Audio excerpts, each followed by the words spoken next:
មន្តគាថាព្រះមហាមុគលាន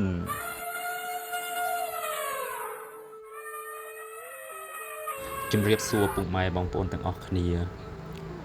ថ្ងៃនេះខ្ញុំបាទសូមលើកយកនៅមន្តគាថាព្រះមហាមុគលានចែកជូនបងប្អូនដើម្បីជាចំណេះដឹងការពារខ្លួននៅពេលដែលមានអាសន្នខ្ញុំបាទមិនមែនជាអ្នកខ្លាំងពូកែឬក៏ជាគ្រូខាងមន្តអាគមអ្វីទេក៏ប៉ុន្តែនេះគឺជាគាថាដែលខ្ញុំបានមកពីគ្រូរបស់ខ្ញុំដែលកាលពីដើមឡើយពីសម័យសង្គ្រាមគាត់បានប្រើនៅមន្តគាថានេះគឺបានផលពូកែស័ក្តិសិទ្ធិដោយដែលគាត់ចង់បានពិតប្រាកដមែនកាលនោះសម័យ3ឆ្នាំ8ខែ20ថ្ងៃដែលយើងហៅថាសម័យប៉ុលពតពួកកងទ័ពខ្មែរក្រហមបានចាប់គ្រូរបស់ខ្ញុំក្នុងគោលបំណងរបស់ពួកវាគឺចង់សម្លាប់គ្រូរបស់ខ្ញុំក៏ប៉ុន្តែគ្រូរបស់ខ្ញុំបានរលឹកនឹកឃើញនៅគុណព្រះរតនត្រ័យព្រះពុទ្ធព្រះធម៌ព្រះសង្ឃហើយក៏បានសូត្រនៅមន្តគាថាព្រះមហាមុគលាននេះទើបពពួកខ្មែរក្រហមទន់ចិត្តហើយក៏ដោះលែងគ្រូរបស់ខ្ញុំរហូតមកបានបង្រៀនពួកខ្ញុំដោយមន្តគាថានេះគឺប្រវត្តិដើមឡើយគឺព្រះមហាមុគលានលោកបានភាវនាកិច្ចអំពីពពួកចោរទាំង500ដែលបានតាមសម្លាប់តាមកាប់ព្រះអង្គផ្ដាច់ជីវិតព្រះអង្គតែព្រះអង្គក៏បានសូត្រនៅមន្តគាថាព្រះមហាមុគលាននេះក៏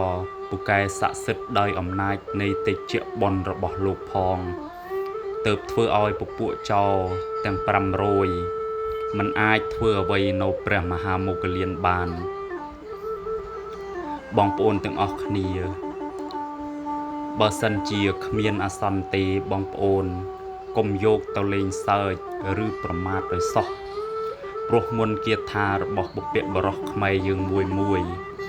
គឺទើបតែមានអាសន្នអន់ក្រទើបពូកែស័ក្តិសិទ្ធិទើបអាចជួយយើងបានក៏ប៉ុន្តែបើសិនជាអ្នកទាំងអស់គ្នាយកទៅលេងសើចបែបប្រមាថវានឹងអាចនឹមគ្រោះភ័យដល់យើងខ្លួនឯងវិញជាមិនខានចឹងក៏មុននឹងសូត្រនៅមន្តគាថានេះយើងត្រូវសូត្រនមោតស្សៈចំនួន3ចប់ជាមុនសិន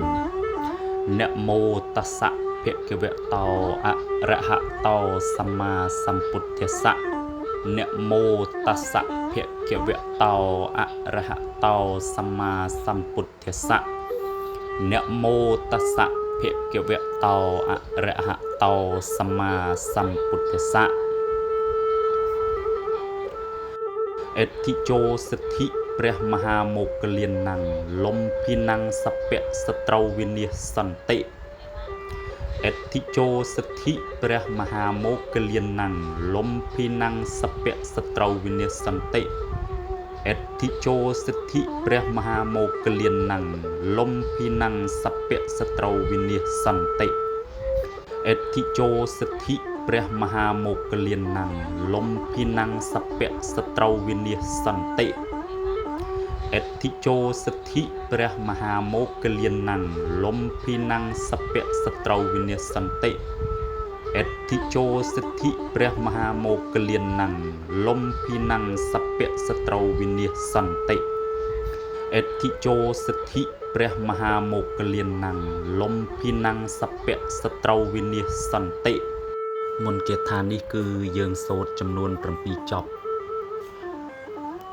បើសិនជាបងប្អូនទាំងអស់គ្នាมันមានពេលវេលាគ្រប់គ្រាន់ក៏សូត្រ3ចប់ក៏បានដែរមន្តគាថានេះគឺមានឫទ្ធិអំណាចខ្លាំងណាស់សូម្បីតែពួកចោរទាំង500នាក់ដែលដេញតាមសម្លាប់នៅព្រះមហាមុគលានក៏ធ្វើអីព្រះអង្គមិនបានដោយអំណាចនៃបុណ្យរបស់ព្រះអង្គហើយដោយអំណាច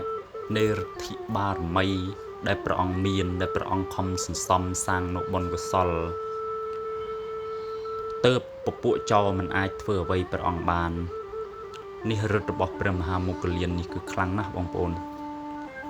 ក្នុងចំណោមសាវករបស់ព្រះសម្មាសម្ពុទ្ធគឺមានព្រះមហាមុគលាននេះហើយគឺមានឫទ្ធិអំណាចខ្លាំងជាងគេណាបងប្អូនខាងឫទ្ធិអំណាចហើយបងប្អូនដែលបានយកគាថានេះទៅប្រើប្រាស់ខ្ញុំសូមផ្ដាំថាប្រើដោយកុំមានការប្រមាថបើសិនជាបងប្អូនមានការប្រមាថជាប់នៅក្នុងខ្លួនគឺគាថានេះពុំមានប្រសិទ្ធភាពឡើយបងប្អូនបើសិនជាចង់ប្រើឲ្យប្រកែស័ក្តិសិទ្ធិគឺកុំមានការប្រមាថហើយបងប្អូនត្រូវប្រកាន់ភ្ជាប់ចនិចនៅសិល5ណាបងប្អូនចឹងវីដេអូរបស់ខ្ញុំក៏មានតែប៉ុណ្ណេះឯងបងប្អូនជួយ Subscribe និងចុច Like ដល់វីដេអូរបស់ខ្ញុំផងបាទអរគុណ